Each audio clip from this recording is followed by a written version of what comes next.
Hey everybody, welcome to the Creatively Curious podcast. This is Trevor Miles, he, him, his. Dean Richards, he, him, his. And today we are going to be talking about the moment we knew what we were meant to do.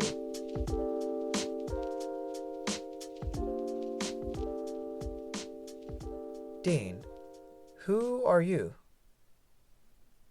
Trevor, who are you not? How do I know that? How would I know that? How do you figure it out? Is there a rule book to follow? Who would write that rule book, though? Do you think it would be somebody here on Earth? Do you think it's ourselves?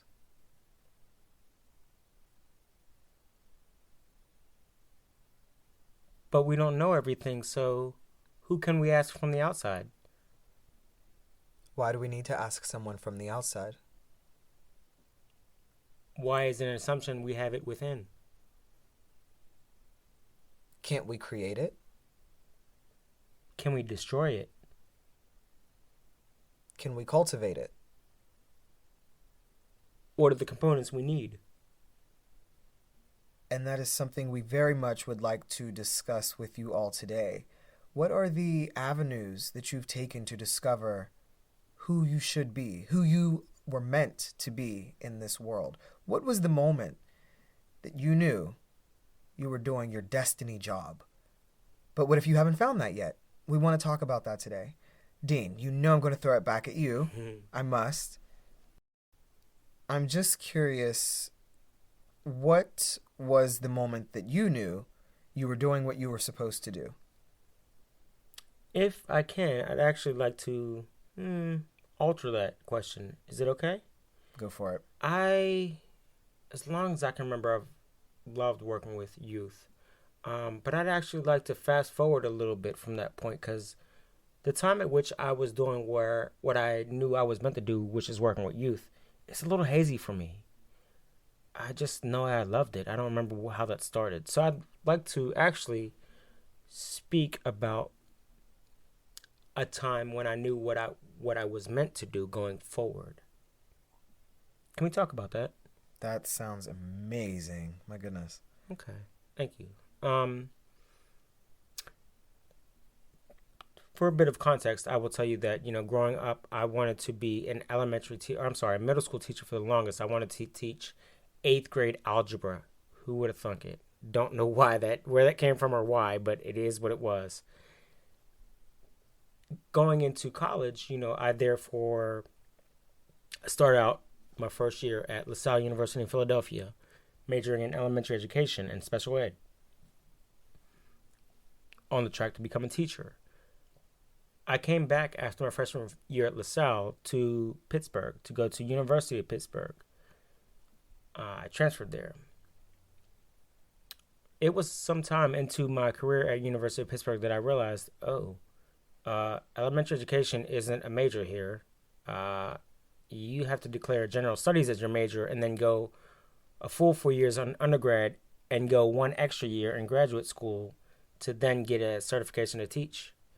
And if you go an extra 2 years, you'll have a master's and then be certified to teach as well. I don't know what the formula is now, but I know that is what it was when I was there. Upon realizing this at University of Pittsburgh was their structure, I started asking myself, do I want to do all of this? Is this commitment length for me? Would I be okay with going another, at that point with my transfer credits, would have been another 4 or 5 years so I can even start teaching? I knew that wasn't realistic because I had a son to take care of and I couldn't afford to be in that, space where I didn't earn money for very long.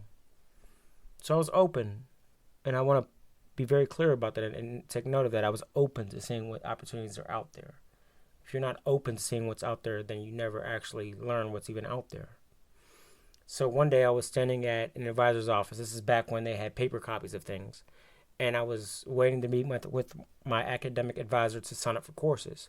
I happened to be standing in front of a wall that had a board on it that had a bunch of different papers about all the majors within that school, and I found concentration in nonprofit management as one of my options. Something told me to pick the paper up. I picked it up, not knowing anything about that field, so to speak, and I read it, and it just jumped out at me, and it felt like, wow, this is sounds just like what you want to do. It sounds like there's a way to do this and also blend it with your love of working with kids. And so I talked to my advisor about it, and I signed up for that course of study, and I didn't look back. I kept that course of study all throughout undergrad, and it was really cool. It is really cool when I look back now to that moment, which was a while ago, to where I am now and all the things I've done in the nonprofit arena since then. And it was kind of like a bunch of different things had to align for me to even know about this field. I probably would have learned about it, but certainly not that early on in my college career. And it really aligned, and to be where I am now, I'm really happy that things went that way. And so that was a special moment for me.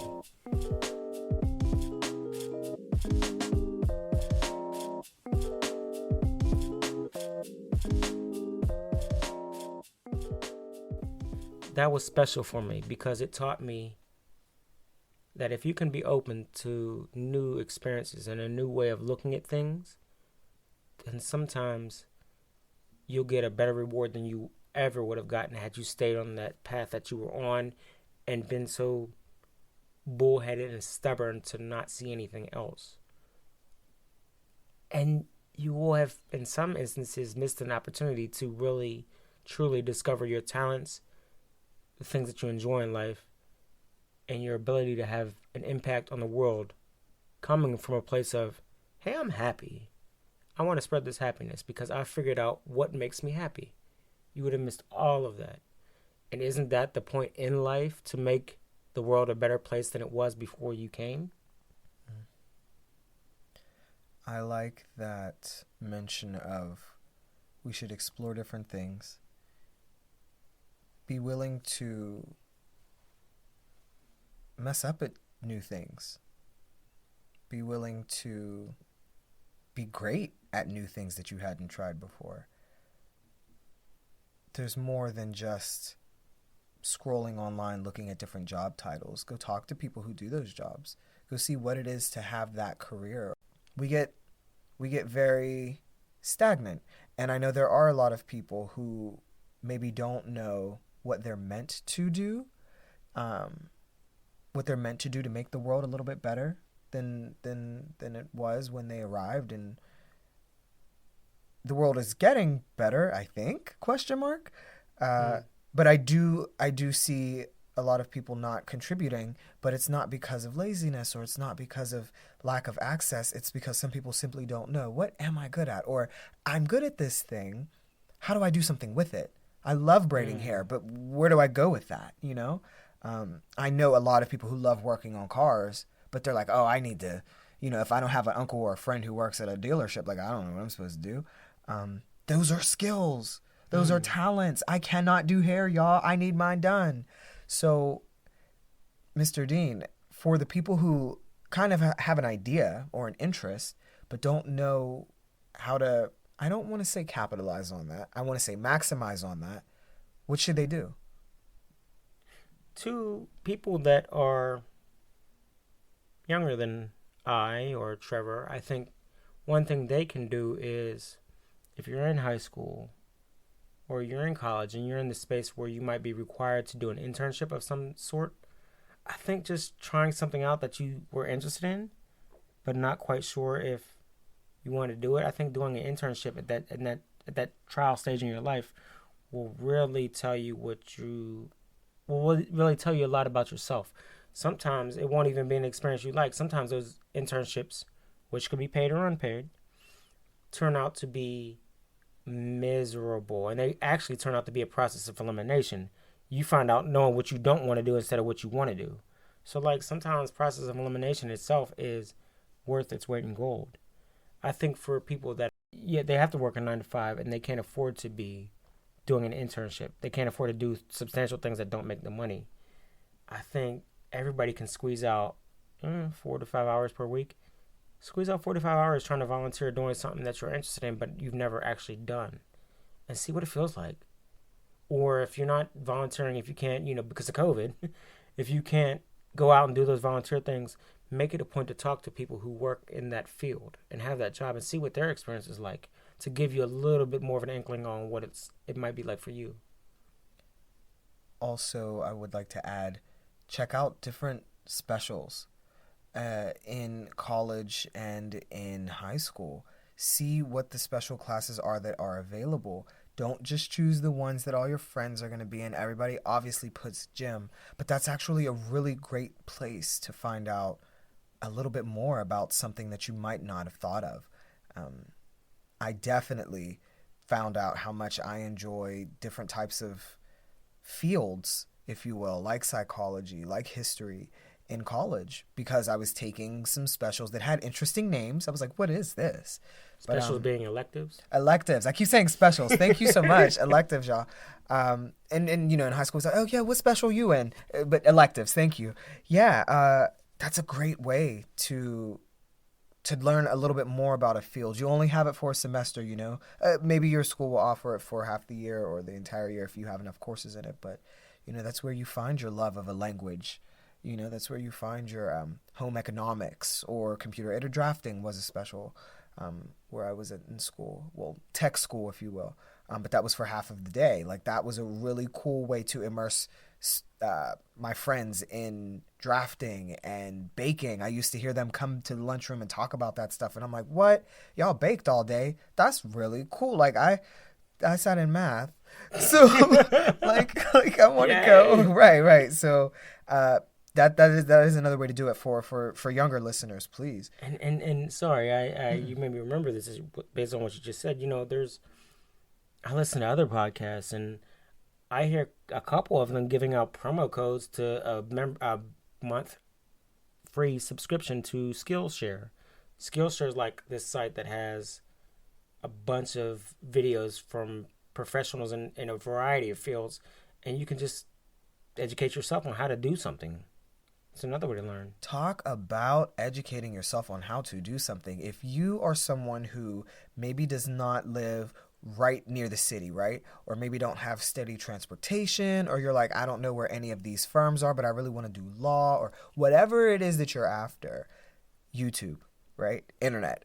You can watch people doing it, practicing it, get classes on it, or get people to talk about it in the field, the goods, the bads, the indifference, the in-betweens. Google is your friend. Just type the correct question. Hey, what is it to be a marine biologist? What's that entail? Don't let the schooling and stuff scare you. We all know how much vets have to go through school. It's like one of the most rigorous things you can do.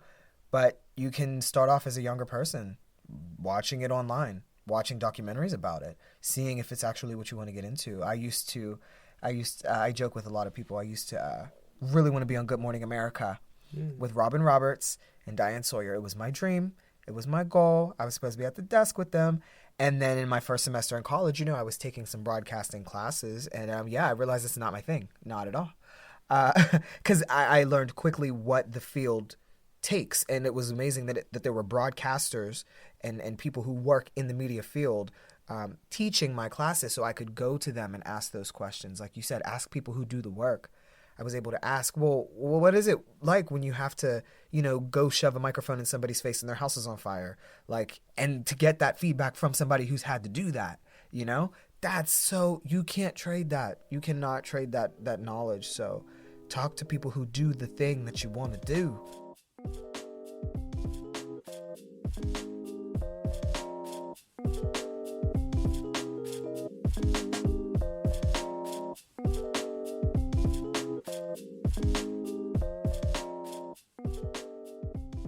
But also go on YouTube and look it up, though. Definitely. Watch videos of people doing a thing. So if we could just pause for a moment. I want to talk to you. About what? And ask you some questions. Boy. I got no questions. I got no questions. You have been shaking your little butt. No. For the longest. It's just for like a day. I've seen some, he ain't gonna show y'all, but I've seen some chance videos where you was working the kids in Clariton, shaking your butt, showing the teachers little dances to do. And so I know you've been doing it for a while.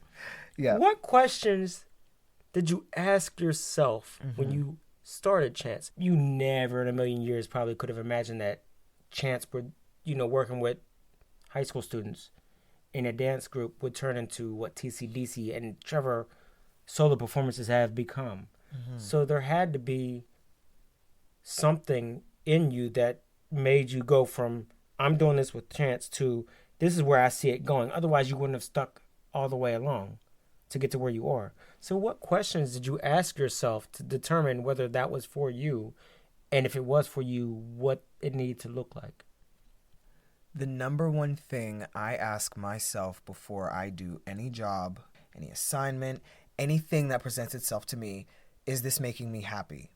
Does this have the potential to make me happy? If this is not fun, I'm not going to do it. And I know that might be a very kind of rudimentary way to look at life, but we are just really grown up kids. If this is not going to be fun, I'm not going to have fun doing this. You're not going to have fun watching me do this. We're not going to have fun. And I need to backtrack just a little bit. I want our listeners to know who are still navigating what their destiny, might look like. Mine has, not to say has changed many times over, but I have looked at many different career paths in my life. I looked at broadcast journalism. I looked at architecture. I wanted to always be a figure skater because I was obsessed with Michelle Kwan. I used to want to be in the Pittsburgh Symphony. I played clarinet for 7 years. I used to want to do so many different jobs. I thought I was going to work in advertising, doing designs for magazines, designing magazine covers and such. I've always had a fascination with the written word, so I always wanted to be an author and write horror novels. I love R.L. Stine and Stephen King. All over the place, right? I want to do a whole lot of stuff. All of that. All of that stuff. And my dream job, and I'm saying it out loud right now, girl, for the world, my dream job is to be the creative director for the opening ceremony at the Olympics. So I am all over the place with what I want to do in my life and my world. I don't know if I knew that about you. I could have pictured you on Come stage on. with Rihanna. Oh, no, I already, no. I just had a dream about that yesterday. We did that already. Okay. We did that. Come on, Rihanna. But I say all that to say, it's okay to kind of change up what you want to do. It is okay to, a couple years later, be like, you know what? I think I maybe want to go this way. It's okay to look at dramatically different things. Just because your personality type is one way, that doesn't mean only one type of job is for you. Those jobs that I named are way, way, way, way, way like across the spectrum of things you could do. And the schooling that you need and the connections you need to get some of those positions that I named are all over. But they're all things that I have an interest in still to this day, and all things that I were fascinated with when I was younger. What I will say is that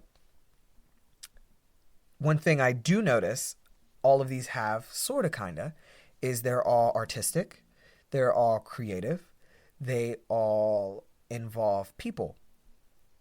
Either people using them, the architecture, right? Designing, art, or people being entertained by them, the figure skating, the CLO, the even the journalism, I think, people being entertained. We watch those newscasters every night, and some of them for years and years and years. We build that relationship with them because we know they're going to give us the hard facts. And so I always wanted to be in front of an audience. There was just something I knew. It was just something in me when I was young. I was always a storyteller just like this, rambling on at the lunch table. People came to my table, girl, so they could get the tea. No, I'm just kidding. I'm joking. Lunch was not like that. But I just used to cut up because that was the one place where we could have some fun. fun. Orange juice. You was giving out We orange did juice. have orange juice. We did. But no. I was not even that popular or nothing like that. But I'm saying, like, I used to tell the stories. I used to make people laugh. I wanted to always make people laugh. I used to want to do comedy too. Shut up. I thought I could do some stand-up or something. You funny. You funny. I like that. We'll never, ever, ever try to do stand-up or nothing like that. But yeah, I always wanted to be in front of people. And I sought out so many different avenues to make that happen when I was younger. I was in ROTC. I was in district band, concert band. I used to do little plays at school. We need somebody to volunteer to sing the Star Spangled Banner. I'm going to do it. Like, I used to, any way I could get my butt up in front of people. And this... Could you sing?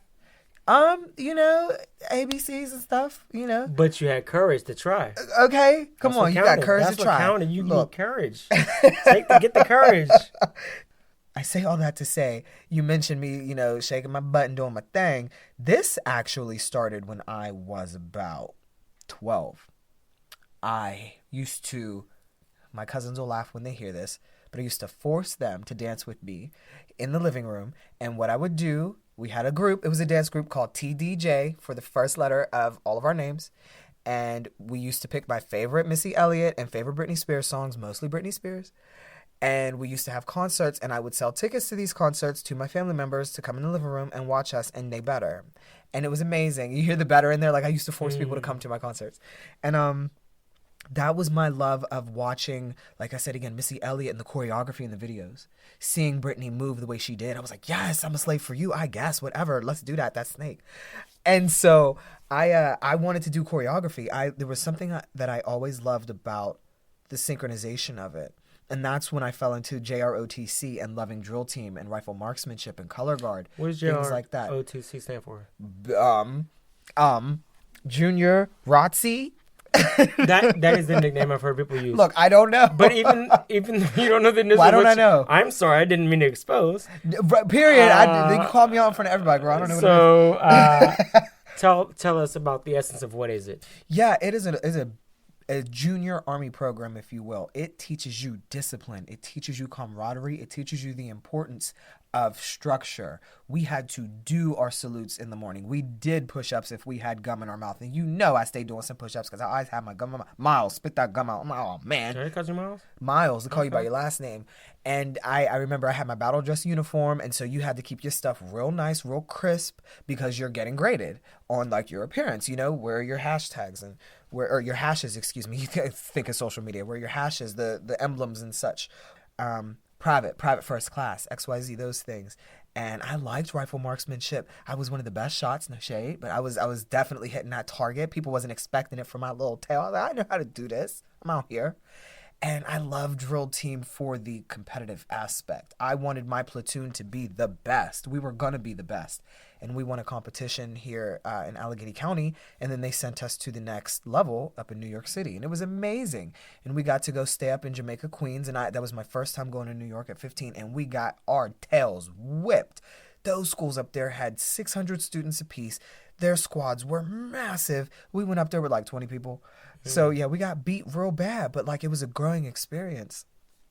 And I really would have loved to stay with that program, but it was a funding issue at my school. We didn't get to do it. But I will always have an appreciation for structure after that program. So if you have a ROTC program in your school, do it. Do it. Be in it. Be a part of it. Be active.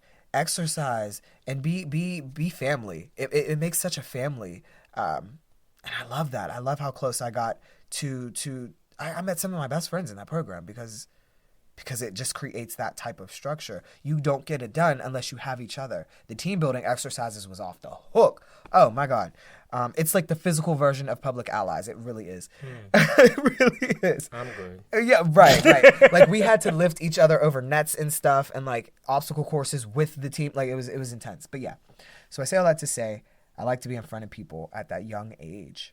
And yeah, I eventually found a dance team at my school. It started when I was 17, and I was very defiant back then. I wanted to dance the way I wanted to dance, and somebody was coming and telling me how to dance, and I said, no, I'm going to do it this way. And I checked myself. I had to check myself and realize, hey, there's a process to this dance thing. It's not just moving around flailing. This is the order you do this in, and sometimes you have someone who's a teacher for a reason to tell you, hey, here's how you do this thing.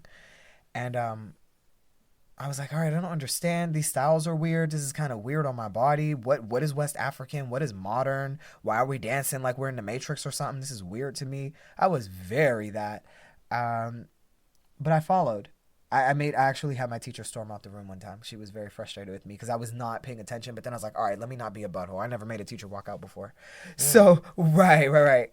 Because I'm not that student, right? But I just did not understand the dance thing. I didn't understand the weird way she was asking my body to move that was not for me.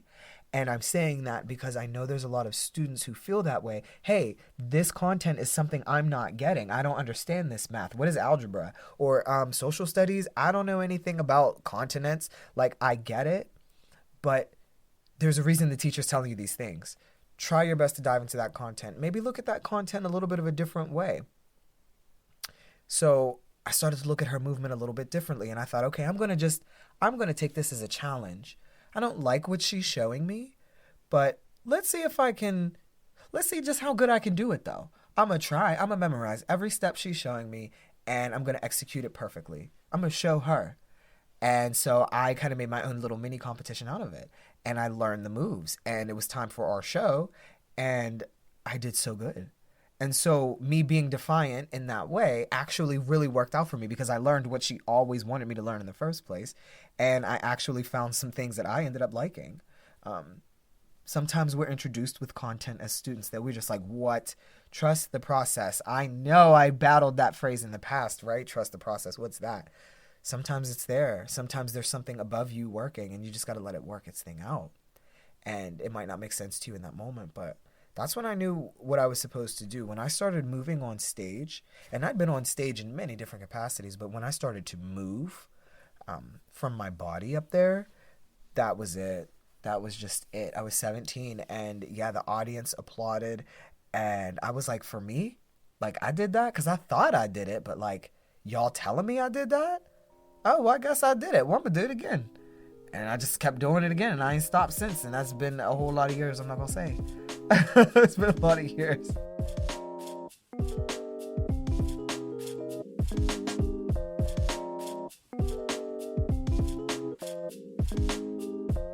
Do you think there will be another iteration of that for Trevor? Will there be a point at which there's something new on the horizon that Trevor discovers he was meant to do at this stage in his life, whenever that is? Absolutely. We here right now. We podcast and storytelling. I ain't never spoke on the mic on a regular basis. That's not me. Anybody who knows me knows I'm a behind the scenes person. And I'm growing to like it, but it's not me naturally. It's something new.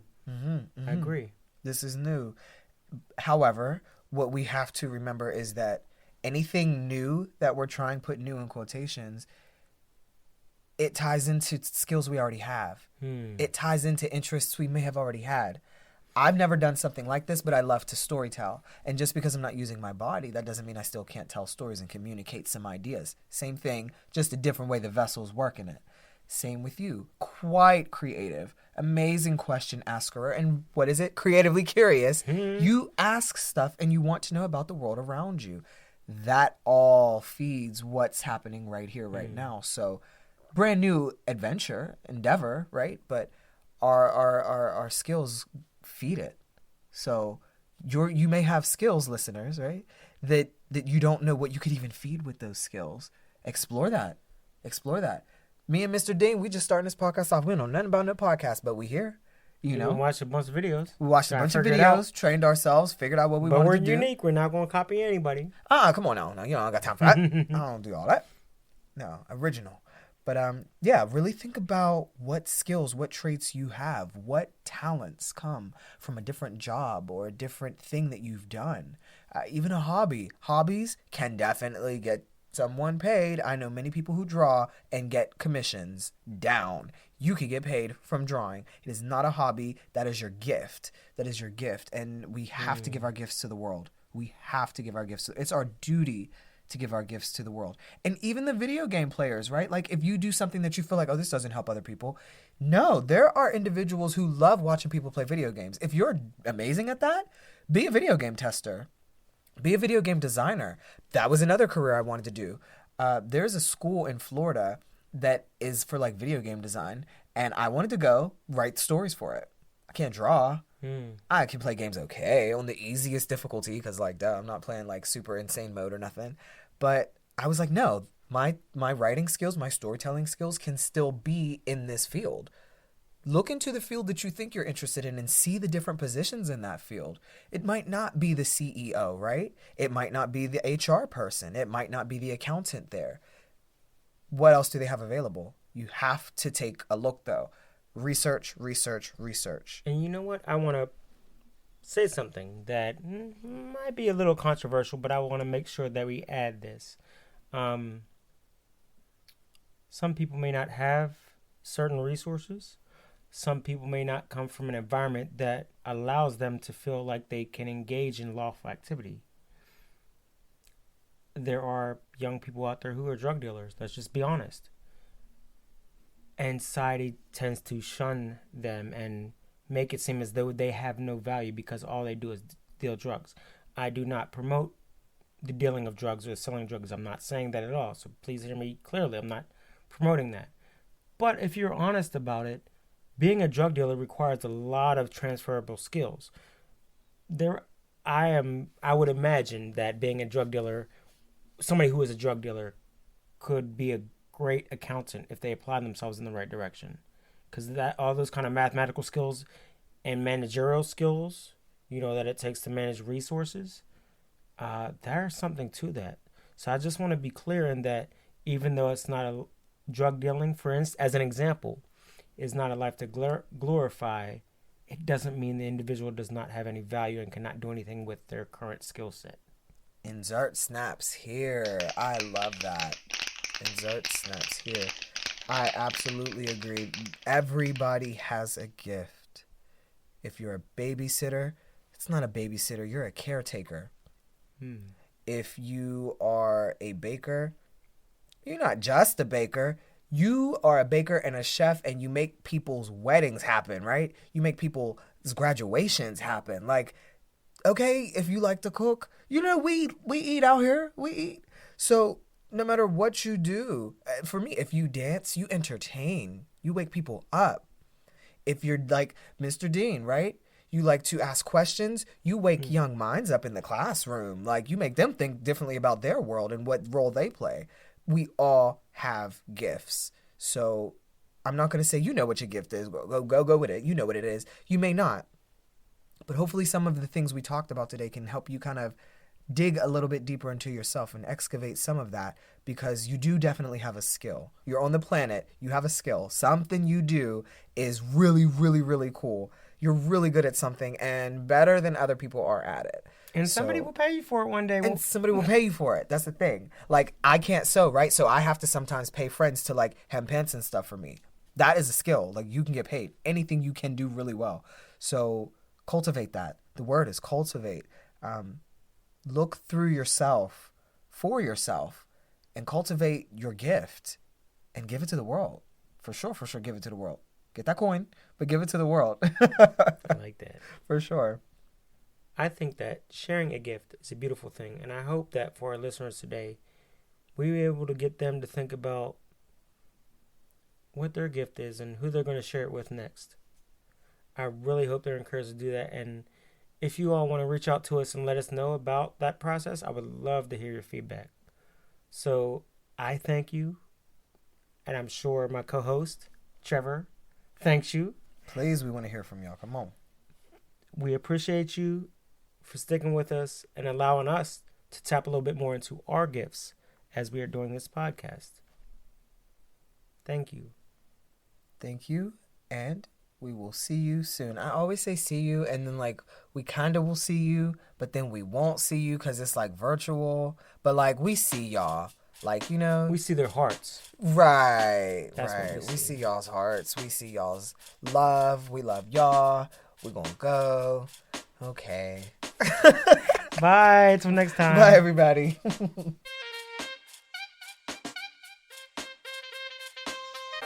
This has been a production of Trevor C. Media. Thank you for listening.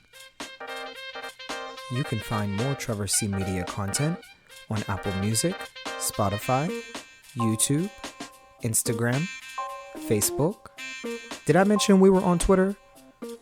Anywhere streaming services are available. Follow our journey.